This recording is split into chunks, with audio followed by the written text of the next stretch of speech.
broadcasting live from Panama City in Panama. It's a beautiful day here, and I'm currently providing professional development training for faculty and staff of a number of schools here. And I want to say thank you to the GBN Training Center for the opportunity to provide this webinar today, and thank you for joining us as we consider the essential value of developing, maintaining, restoring as necessary, and protecting trust. Research on trust in leadership over the past 20 years has produced hundreds of studies. In fact, even a quick book search on Amazon.com will currently reveal over 7,000 volumes available on the topic of trust in leadership. Why? Why is there so much being written and produced around the topic of trust? Well, because of what the research shows. For example, let's see if I can get this going. Here we go. Research has shown that companies with high trust levels outperform companies with low trust levels by 186%. The most valuable asset to anyone serving in leadership and to any organization, company, school, or university is that of trust. As mentioned, I currently serve as the head of school for an international American school in Ecuador, and I see it every day in my office. Think about the universal challenges faced by schools, the conflicts between students and teachers, teachers with parents, parents with coaches, teachers with administration, and the administration with the broader community. At the center of all these areas of conflict, the challenges, issues, and concerns can almost always be boiled down to a lack of trust or broken trust. Students are frequently not trusted by their teachers, and vice versa. Teachers are hesitant to trust parents, and vice versa. Research shows that administrators are only trusted by their employees after a significant amount of time, and vice versa. And the community at large is negative of any institution that is marked by a lack of trust. And this holds true not just for schools and universities, but for manufacturers, technology providers, healthcare organizations, and even nonprofit corporations and ministries. So, welcome to The Trusted Leader. Over the next 30-35 minutes or so, I'll be introducing some of the exact same training elements that many of the top companies in the world today use to intentionally and measurably increase the level of trust in their leaders and in their organizations' brands. Then, following the presentation, we'll be dedicating some time to take your specific questions. Today's training is all research-based. These are just my good ideas. Everything I share with you today is founded upon the research. Today's training is for leaders at every level: board members, owners, CEOs, managers, supervisors, and even volunteers. Today's training will result in measurable improvements. The elements that result in a leader being trusted can all be developed, and they can all be measured. Today's training applies to every area of your organization, from the business office to the employee lounge. So let's get started. The largest public relations firm in the world is Edelman. They have over 5,500 employees serving in 65 cities around the world. Edelman is also the premier authority on the study of trust in the business world. For the last 15 years, they have produced an annual global study called the Edelman Trust Barometer. In the 2015 edition, Richard Edelman states in the introduction that, quote, "We see an evaporation of trust across all institutions. For the first time, 2/3 of the 27 nations we survey fall into the distruster category. That includes manufacturing, service sector, technology, governments, schools, all institutions. It's been said that we're literally in the midst of a global trust crisis. According to Edelman's research, when people distrust a company, 77% refuse to buy from it. 72% criticize it to a friend or a colleague. And 34% share negative experiences via social media. It's pretty significant. But consider the flip side of the research.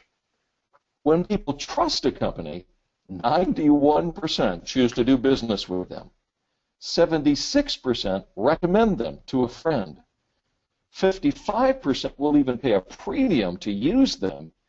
And 42% share positive experiences through social media.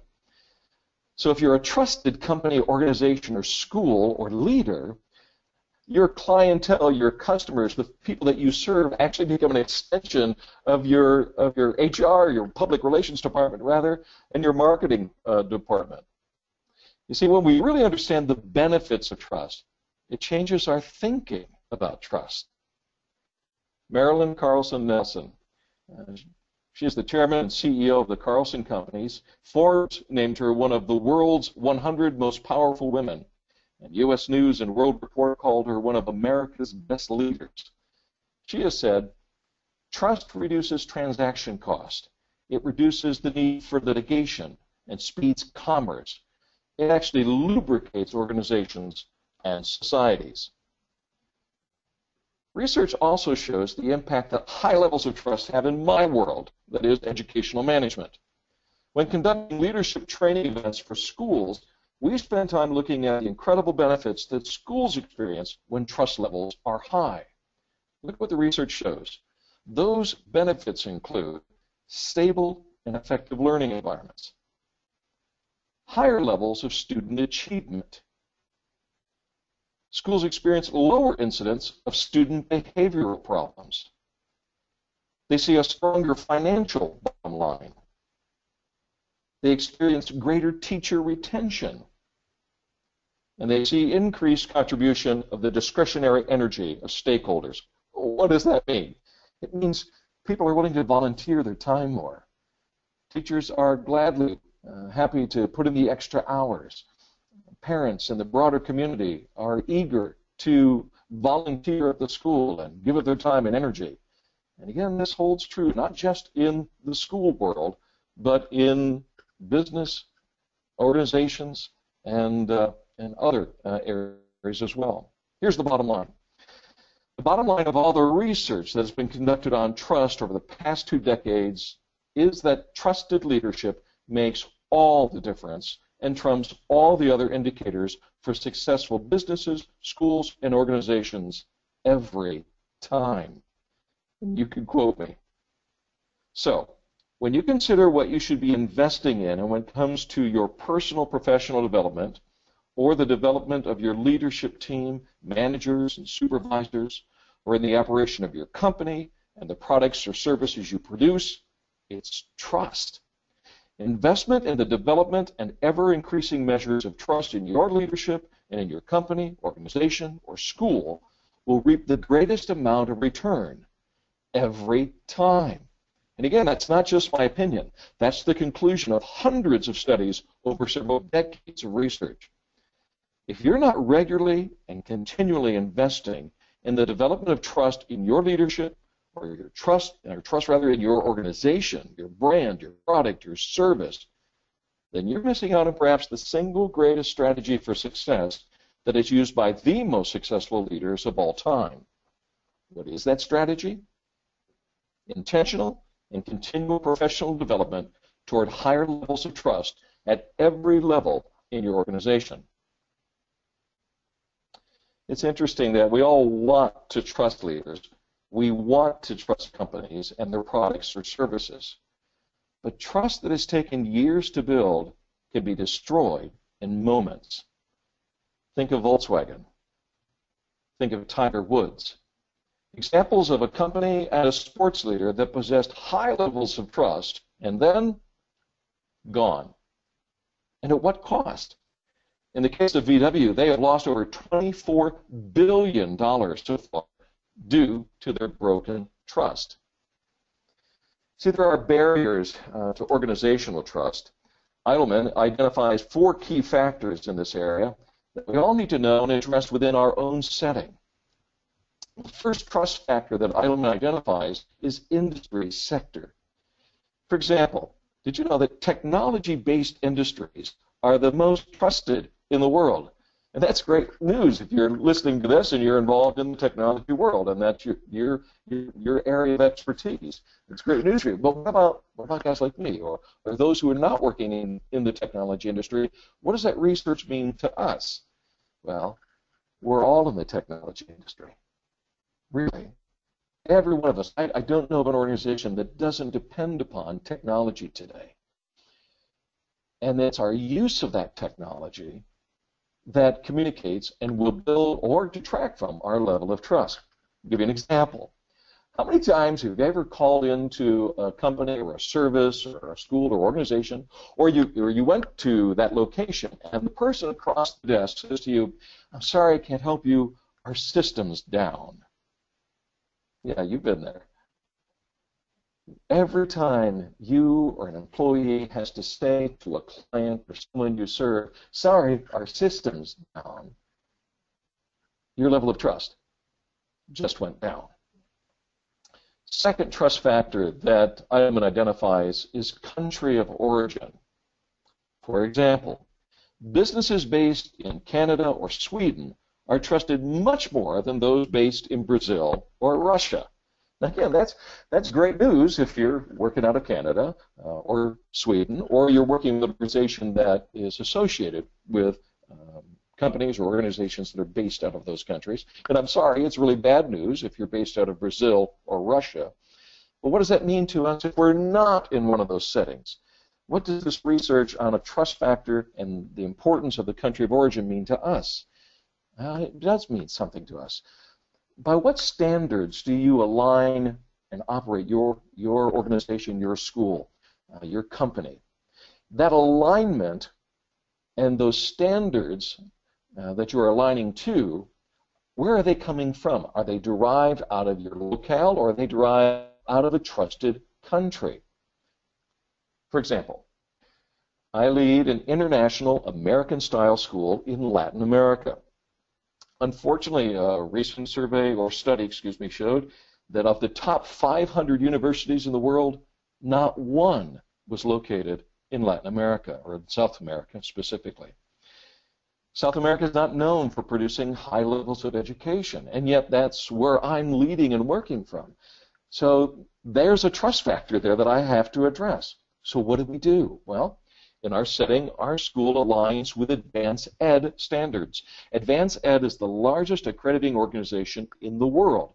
They accredit over 30,000 schools. They are, or they possess the benchmarks, if you will, the expectations of what quality education should look like in the developed world. And we align to those standards, and we're held accountable to those standards, and therefore our trust factor goes up because our country of origin, our standards, are from a trusted system. Advanced Ed is based out of Atlanta in the United States.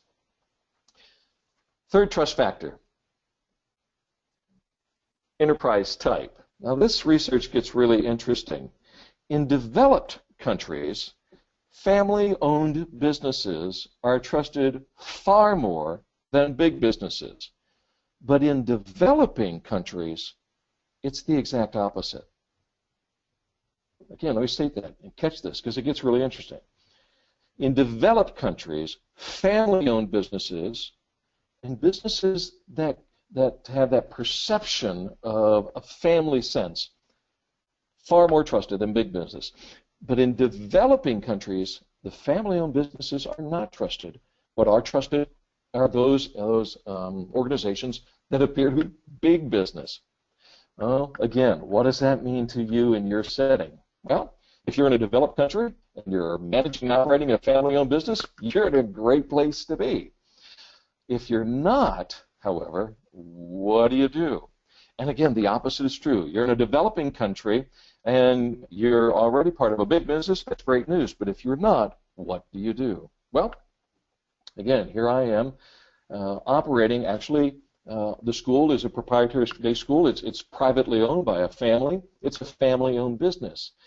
But we associate, and we are, an extension of another campus in another city in Latin America, as well as the top university in the country. And so even though it's a family-owned business, it has a big business feel, and we communicate that to our parents and to our clientele. Now, what if you're operating a family-owned business in your city? Well, what does that look like? Well, look to align yourself, connect yourself with internationally known names and brands and products that perhaps you can carry, distribute, be a part of.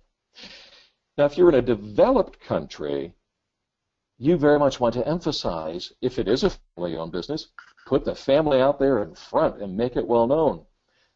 If it's not a family-owned business, you can still take advantage of this research by communicating family values and the importance of the families of your employees. Keep that central and key to your newsletters and how you communicate to your constituency. Fourth trust factor from Eilman is leadership.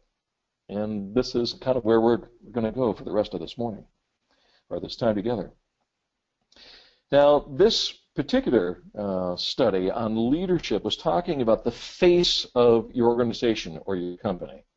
And what Eilman discovered is that academics and technical experts are trusted as spokesmen at a far higher level than CEOs. Let me say that again. The public face, the individual who speaks on behalf of your company or organization, that people see connected with who you are, who is that spokesperson? Well, if they're an academic or they're a content expert, the level of trust is going to be much higher than if it's a corporate CEO, or the company lawyer. I'm sorry, we tell all kinds of lawyer jokes. Their trust levels are very, very low. What we need to focus on when we're speaking to our constituency are research-based best practice. Use that academic language and talk about it. And it needs to be authentic. It needs to be sincere. I don't mean this in a manipulative way. Those are the things we need to be talking about to the people we serve and to our communities. Again, in my situation, as a head of school, my job really is a CEO. Most of what I deal with day to day are not the academic and the technical issues of running a school. Do I have knowledge there? Do I have expertise? Yes, I hope so. But my day-to-day job, that's not what it is. However, when I'm talking to parents and when I'm talking to the community, what I need to be talking about and expressing in those meetings and in the public communications and in newsletters are academic issues, demonstrating a technical expertise. And when I do, the level of trust goes up in me and in our school. These four trust factors identified by Eilman are all potential barriers to trust as well as potential pathways to greater levels of trust. The greatest determinant to establishing trust, however, is all about relationships.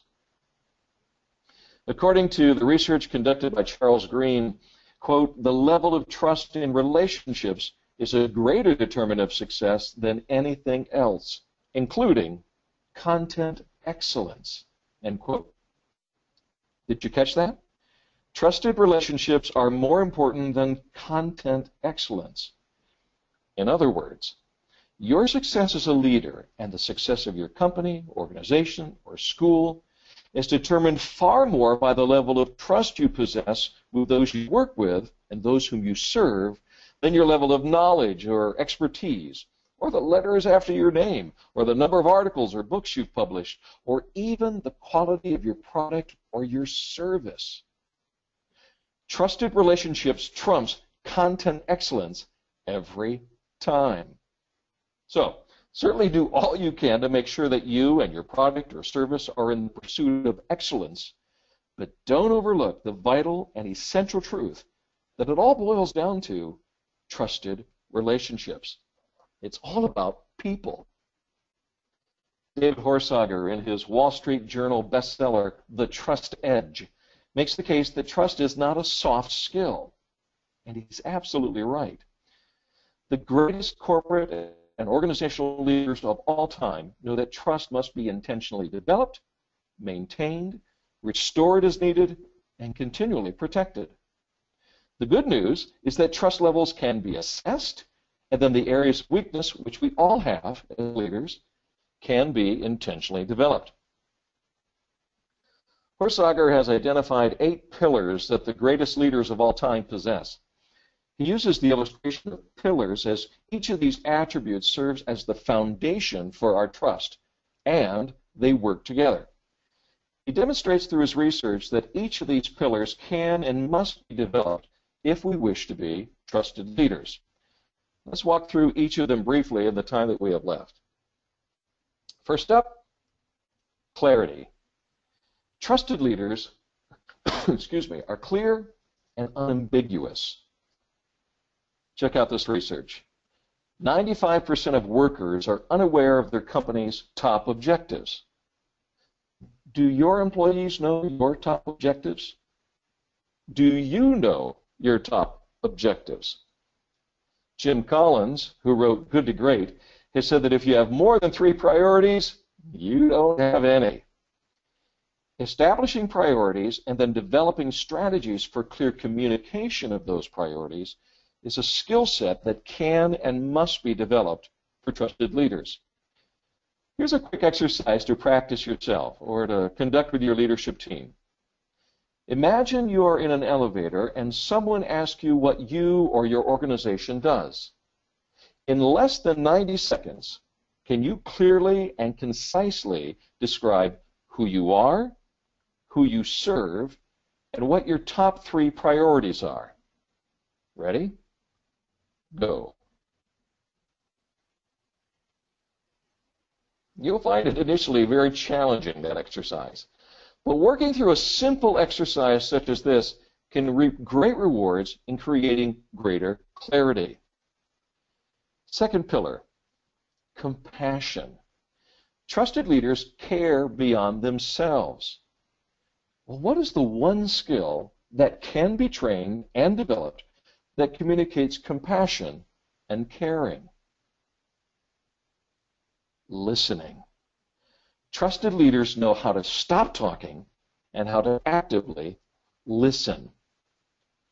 According to a recent Gallup survey, the number 1 reason employees leave their place of employment, their supervisor. Not money, not a career move, but because they didn't trust their supervisor to care for them. Do your employees feel listened to? Do they have regular and frequent opportunities to express their ideas and their concerns? These are all strategies and practices that can and should be developed intentionally. Number 3 is character. The trusted leader does what is right over what is easy, over what is profitable. Integrity was ranked as the number 1 desired quality that managers want from their leaders. That's according to the AMA. Jim Collins identifies humility as one of the key traits of the most successful business leaders of all time. He identifies them as servant leaders. Well, how do you develop humility? How do you develop integrity? Well, it's called accountability. Again, this is not some sort of soft skill. Strategies and self-governing practices can be put into place to ensure accountability. Are you intentionally developing those? Number 4, competency. Trusted leaders stay fresh and capable. You see, content excellence does matter. In fact, when our leadership and our company, organization, or school is recognized as being competent, the resulting positive effects actually can be almost unbelievable. For example, when a student struggles with a challenging task or event, 4 separate research studies have shown that when that student utilizes tools associated with a trusted, competent brand, it helps the student's individual performance. A quote from the study, quote, "Students scored higher on difficult graduate records examination questions when they took the test using a Massachusetts Institute of Technology pen and showed better athletic performance when they drank water from a Gatorade cup during strenuous athletic exercise." End quote. They weren't even drinking Gatorade, just water out of a Gatorade cup. And that's amazing. Not only does a high level of trust in the competent school bring loyalty and commitment to the school, it also results in a higher level of academic performance of students. And the same holds true in the business world. Number 5, the 5th pillar. The trusted leader stands through adversity. How do you build the skill of commitment? Keep your promises. If you are repeatedly seen as making promises and then not coming through, trust is diminished. Making and keeping commitments is also the only way to restore trust when it is damaged. According to one study, only 38% of employees surveyed believe their employers are committed to them. Yet nearly twice that number of employees believe that they are committed to their employer. Number 6, connection. Trusted leaders ask questions and listen. Again, we see the importance of listening. People want to follow and associate with friends. Trusted leaders possess magnetic traits that cause others to feel that they have a connection with them personally. One of the key ways in which that connection is built is through the ability to ask good questions. In our training seminars, we help leaders build the skills of asking both discovery questions, which are all about gathering data, and solution questions that focus on determining a path forward. Possessing the skills of asking good questions that encourage collaboration results in deeper connections. Those connections result in your employees, your clients, your students, or parents viewing you as a leader and as a friend. A study by Marketing Sherpa shows that the percentage of people who trust a friend's recommendation over that of a review of a product or service is 87%. You see, people do business with those they feel a connection toward. They trust those who appear to have a connection with them. Number 7, contribution. Trusted leaders deliver results. Trusted companies, trusted organizations, and trusted schools deliver results. We all know that leaders are busy people. We know that our companies and organizations and schools are busy places. Your days are full of activity. But activity does not necessarily equate to contribution. Take a look at these statistics reflecting the activity versus the contribution of school systems around the world. 7,475 hours. That's the global average of hours of compulsory instruction in the world. 9,000 hours. That's the average number of hours that schools in the USA conduct in compulsory instruction. So, the United States is requiring over 1,500 additional hours of activity, global average. But that activity doesn't necessarily equate to contribution, as they are rated number 17th in educational performance worldwide. 6,000 hours. Finland is rated number 1 in educational performance, yet they managed to accomplish this with 3,000 hours less of required instructional time than the USA. Thus, when it comes to the education of children, the Finns possess a much higher level of trust because of their actual contribution, and they're seen as the global leader. As David Horsager says, doing, not saying, builds trust. And finally, consistency. Trusted leaders act consistently. A survey conducted by Tom Rath and Barry Conchie in Strength-Based Leadership showed that 75% of employees surveyed want a consistent message as a top priority for employers. People want to know that you will deliver the same quality and the same responses every time. Once again, this is a skill that can be developed. Through time-tested methods, leaders can develop this trust.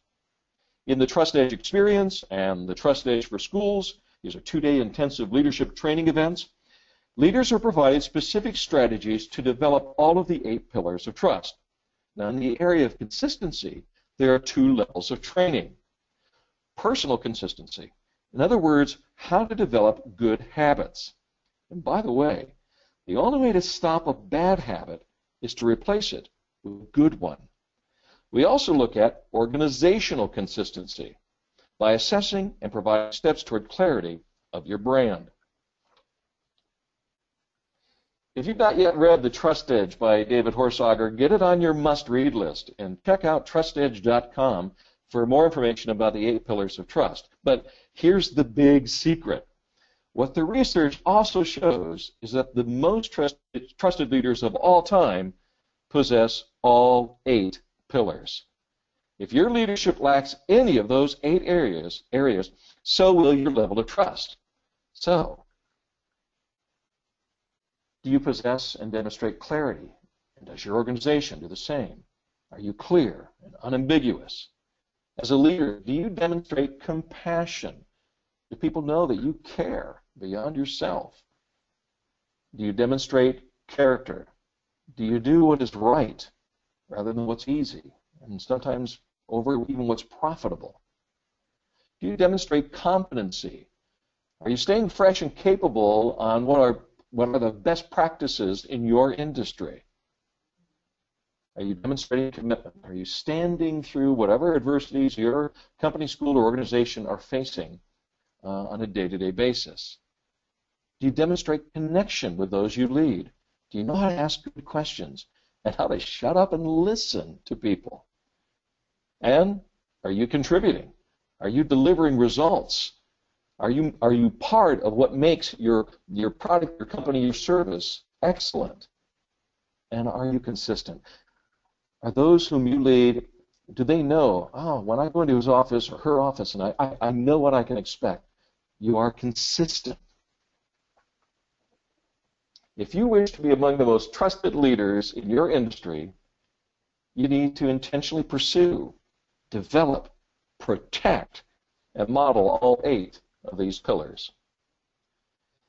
Well, there you are, a crash course in what it takes to be a trusted leader. And if I can be of service to you in helping you or your organization in assessing your level of trust in order to provide leadership training with your board, your leadership team, or your entire staff, please do not hesitate to contact me at toby@tobytravis.com. I hold a certification as a facilitator of the Trust Edge experience by Horsager Leadership. As I mentioned earlier, that's a full 2-day leadership training seminar. The Trust Edge is currently being used by companies such as FedEx, Goodyear, Amazon, John Deere, and many other Fortune 100 companies to develop trust in their leaders and in their brands. Again, for more information on the Trust Edge, visit trustedge.com. And as an international school administrator and trainer of other educational leaders, I've collaborated with David Horsager in applying these same principles, incorporating school and university-based research and application to school improvement needs in order to provide the Trust Edge for schools, meeting the unique needs and challenges of developing trusted school leaders and trusted educational institutions.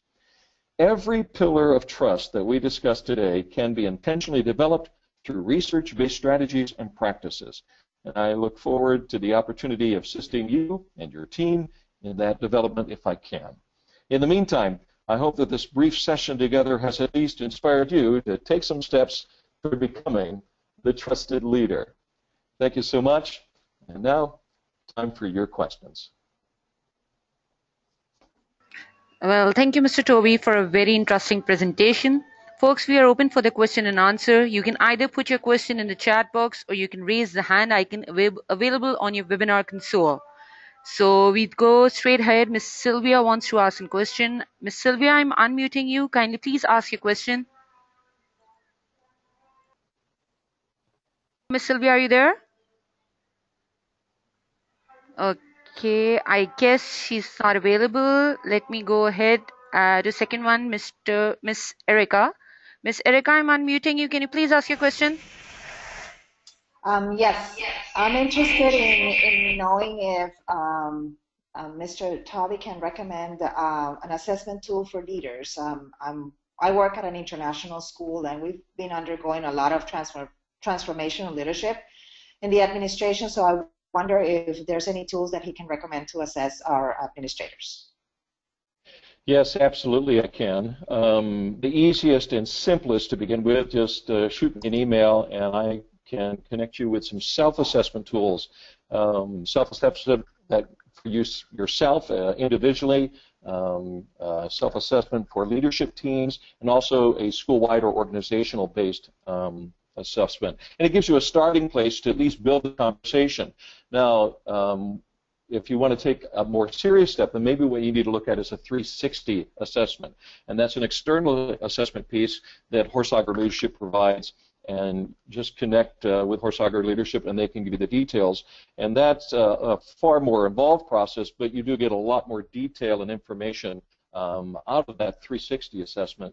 But a good place to start is with those self-assessments because it's often very, very revealing just by surveying those that are closest to you and in the organization and around the school, and begin there. Well, let me also mention. Let me also mention. Jim Collins has a number of resources on his website. And again, if you're not familiar with both Dave Horsager or Jim Collins, those are must-read books for all leaders. So Good to Great, and Jim Collins also has Good to Great for the social sector, which is very applicable to schools and nonprofit organizations. It's a must-read. You can go, though, to jimcollins.com, I believe it is, and you'll find some tools there, and he has some free assessment tools as well. Great. Great. Okay, thank you. We have another one. We'll go straight to another question, and this is from Fabien Lebor. It's from Ron Sutton. What are your thoughts, stance on commitment as it relates to the impact of economic crisis in America? In other words, parents not paying tuition consistently during the next 2 years. Is there a way to preserve trust and preserve them as clients while taking action on tuition's payment? Well, well, first of all, I'm not an economics expert, so I'm not sure that I can speak to that, that economical situation and its impact. It is a challenge for not just schools, but any organization that's trying to thrive in the midst of economic crisis. How do you keep that going? Because you've got to keep your school or your organization, viable, financially as an organization. You've got to turn a profit. You've got to make money to stay in business, and yet you want to maintain and be sensitive to the realities of your clientele. I'm not sure that I can provide a quick comment on how do you walk through that process, but there are steps and assessments you can do to do an analysis of your clientele. Their financial situation, the economic situation of the community in which you're doing business, and then determining, okay, how do we adjust tuition rates based upon meeting the realities of really threats that are around us. You can't control the economic situation that you're in. So how do you approach meeting the needs of your clientele in the midst of those threats? It is a challenge. It's a very good question, and I'm not sure that I have a quick or fast answer to it. Thank you, Mr. Toby. We have another one from Andre Ferrari, and that is, how can we assess these 8 areas at school with teachers, students, leaders, leaders, parents? Is there a survey we can apply? Yeah, again, and like I mentioned to the first participant, there are self-assessment tools. Again, just shoot me an email, and I can help get those tools to you. And it's a good place to start, just doing that self-assessment. Again, if you want something more in-depth and more of an external assessment, then what you're looking at is what's called a 360 assessment. And again, there are a number of organizations who provide that. Of course, I highly recommend Horsager Leadership has a tremendous 360 assessment tool, and I would encourage that. Okay, we have another one from Mr. Enrique, and that is, when you talked about academics being the spokesman of the school, are you referring to standardized results, IB examination, or mostly the standards you use? Well, what I'm saying there is, as a leader of the school, when you're talking to the public, even though your job is mostly maybe dealing, with contracts and employee management and systems management, those are not the things to be talking about necessarily to your clientele if you want to build trust. What they want to hear about, the research says. So yes, talking about how you're doing on the IB scores or the SAT scores, or how many kids you have in your advanced placement program, or what are the latest and best known research-based instructional methods, and help parents understand. Okay, why are we launching into this project-based or problem-based learning? Talk about those types of things that expert content expert subjects, and then your level of trust will go up. If you actually spend your time talking to your clientele about what you actually do much of your day, well, yeah, I had to deal with a disgruntled employee, and I've got 3 kids that we're looking at expelling from the school. They don't want to hear about that. They want to hear about, again, that expert knowledge that you possess, and that face, again, of academics or content excellence, content expertise. Talk about those things to your constituency, and the trust level goes up. Okay, thank you, Mr. Toby. We have another one, and it is, do I place trust in my employees as a prerequisite to earning theirs? That's a great question. Something I've often said to those who I manage is, we're going to start on the assumption of trust, and I will trust you until you give me reason not to trust you. Yes, when you do, and there have been numerous comparative studies, global studies of countries in which, and again, Eidelman has been predominant in producing the research, where they look at the assumption of trust and its impact upon the culture, the economics of that country, and the societal elements of that country. Well, the same is true in a school setting or a business setting. If you can't operate with a foundational level assumption of trust, it is going to hurt how you operate. So yeah, I think that's a great observation. Is before you expect people to trust you, you need to trust them. Okay, great. We have one more, and this is, what experiences can we offer to increase cooperation and familiarity in ways that are appropriate and rewarding? Well, again, there's quite a number, and this is what we do in the Trust Edge training events. Is actually put leaders and managers and supervisors in scenarios in which they develop those skills, and so there are and again, it would take too much time to walk through all of that here in this brief time together, but there are strategies and tools for developing those skills and those abilities, and that's exactly what we do in those training sessions. Thank you, Mr. Toby. We have another one, and it is, do those you lead understand your plan and know your means of measurement? One more time. Ask the question, please. Sorry. It is, do those you lead understand your plan and know your means of measurement? That's a great question. Well, I hope that they know I have a high level of commitment to trust. In fact, if you walk into my office, you'll see displayed on the wall those 8 pillars of trust are the very first thing you see as you come into my office. They're displayed in a very large way. Certainly in leadership meetings, frequently we'll talk about, okay, so how does this, impact our level of trust? What I recommend for all organizations is that they do a trust assessment together, and that's a great starting place. And even if it's just with a small group of leaders to begin with, and then spread that out with your managers and supervisors. And I would say make sure you take time to communicate to your entire organization that value of the pursuit of trust. Everyone needs to know that this is a priority, but it also helps to create kind of a synergy and an ability to move in that direction as an organization if everyone sees what's the big picture. And again, it goes back to clarity. Are we clear in communicating our priorities? And so, again, I would say if they don't know, they certainly should.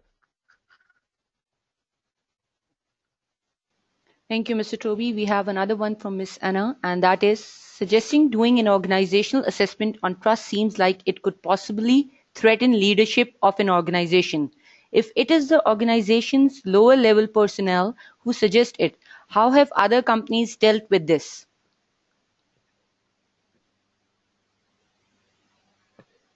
I lost you on the last part of that. Okay, I'll repeat it again. Suggesting doing an organizational assessment on trust seems like it could possibly threaten leadership of an organization if it is the organization's lower level personnel who suggest it. How have other companies dealt with this? Yeah, you're absolutely right. I mean, that's why your best case scenario is that it is the senior leadership that understands the value and the importance of trust, and that they're leading the charge. If you're working as a manager or a coordinator or a supervisor, and you're like, yeah, this makes a lot of sense. How do I get my boss to do this? That is a little tricky. But I think I would start by saying, hey, I just heard this great webinar, and I don't mean this as a self-promoting thing, but it's just how do you get the conversation going? And I believe this presentation is going to live on YouTube after we're done here. So maybe send them the YouTube link to this presentation, or give them a copy of Good to Great or The Trust Edge by David Horsager as just a conversation starter, saying, hey, have you looked at this research that and the significance of trust level? How do you think we're doing here? And invite them into the conversation. But you're right, it is a challenge to move organization if leadership is not understanding the value of developing trust. However, let me also say, though, and it's a life lesson, you can do only what you can do, but that also makes a difference. And what I mean by that is you still do it. You still develop those elements of trust in who you are, and watch and see what happens. In my previous school setting, I came in as a teacher and tried to do that well, and then I was invited into an administrative position, and then another administrative position, and then another administrative, and now that's kind of how that coming up that positional ladder happens. It wasn't that I had the ability to necessarily change the minds of those above me, but by demonstrating that I could be trusted, it gave me an opportunity and a broader voice within the school or the organization. And I would counsel everyone that you can too. Be trusted in what you do, and in whatever limited level of leadership you have, and those that you lead, demonstrate that you are the servant leader, that level 5 leader that Collins talks about. That humble leader who can be trusted and possesses those 8 characteristics or 8 pillars, then doors do open for you to have even greater influence. But what you can't do is, come into your boss's office and say, hey, I don't think you're trusted, I don't think the school or the company is trusted, we need to fix this. That's not the approach. You need to come into those conversations with gentleness and with respect to those who are in leadership. Mr. Toby, we have time for one last question before we end this session, and it is from Ms. Maria. The question is, if I started applying the pillars to my organization, in your own experience, how much time does it take to start seeing results? Well, actually, rather than looking at my own observation, I can quote the research, and the research shows a minimum of 7 months. That was a pretty detailed and large study that was done a number of years ago. So what the research is showing is leaders who are intentionally looking to build trusted relationships with those who they direct or lead or manage, it takes a minimum of 7 months. And again, there are a lot of variances in that depending on which of the pillars is suffering. This is why you need to start with an assessment. That's always the place to start. And so, as we would come in to do, again, the Trust Edge experience for companies or for schools.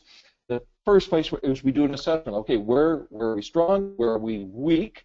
And then depending on those weaknesses and to what extent, you begin to specifically address those weaknesses, building those levels of trust. But it takes time. David Horsager talks, the trust edge is that edge of time and consistency. So, in other words, the trust level goes higher or deeper, choose your metaphor, over time, the longer amount of time that you demonstrate those 8 pillars. That's where the trust edge and that advantage as a company or organization or school comes, is over a period of time where you're seeing that consistent practice and modeling of those 8 pillars. So again, to be realistic, you're probably going to see about 7 months. Now, let me also throw in here, but you can see measurable changes and improvement within 90 days. That's also part of our training. Is a lot of people get really they get put off by strategic planning. It's kind of like, oh my goodness, not another strategic plan. And one of the things that Horsager Leadership developed is a 90-day quick plan where you see actual measurable improvement in these specific areas or these specific pillars that you can track. And again, that gives you a lot of hope because, okay, it's not a 5-year plan. It's something. The 90 days, I can specifically see improvement in a specific area. But for it to have depth and really hold on and make a systemic influence and change, the research shows a minimum of 7 months.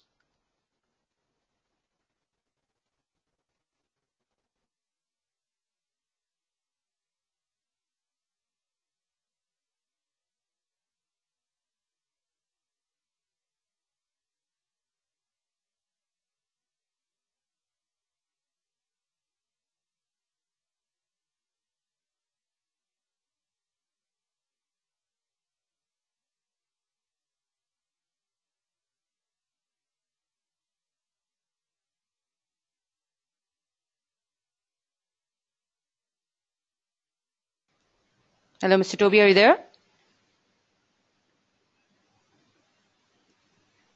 It seems we have some problem audio connection from our side. So let me, once again, I really wanted to thank Mr. Toby on behalf of Gulf Business Network and Training Centers. Thank you, Mr. Toby, for your valuable time and sharing valuable information with us. And thank you all of those who have attended this webinar. We are recording this webinar and it will be uploaded on our website. So please stay tuned to webinar.gbntc.com for updates or for downloading the soft copy of this presentation in case you have missed it or you want to see it again. With that, I'd like to end this webinar and you all will be automatically dismissed once this session ends. Thank you very much and you all have a good day. Bye-bye. Thank you so much. Thank you, Mr. Toby.